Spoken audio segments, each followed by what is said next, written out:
উচ্চ মাধ্যমিকে 2 জন এবং মাধ্যমিকে 9 জন কৃতী ছাত্রছাত্রীদের জেলা পুলিশ সুপারের কার্যালয়ে সংবর্ধনা জ্ঞাপন অনুষ্ঠান অনুষ্ঠিত হয়।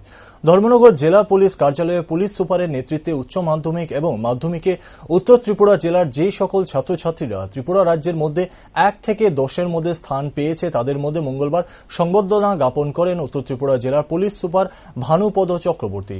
মূলত এদিন সন্ধ্যা 6:30টায় জেলা পুলিশ সুপার কার্যালয়ে সংবর্ধনা জ্ঞাপন অনুষ্ঠানটি অনুষ্ঠিত হয়। আগামী দিন যাতে ছাত্রছাত্রীরা আরো ভালো রেজাল্ট করে সেই লক্ষ্যেই এই সংবর্ধনা জ্ঞাপন অনুষ্ঠান অনুষ্ঠিত হয়।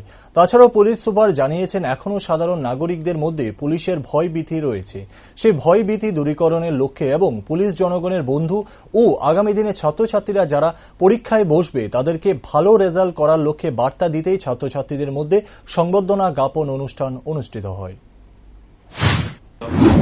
উত্তর ত্রিপুরাতে যারা এই বছরের মাধ্যমিক এবং উচ্চ মাধ্যমিক যে ফল প্রকাশ হয়েছে গতকালকে, মেধা তালিকায় যারা প্রথম 10 জনের মধ্যে স্থান করে নিয়েছিল তাদেরকে এসপি অফিসে সংবর্ধনা দেওয়া হয়েছে।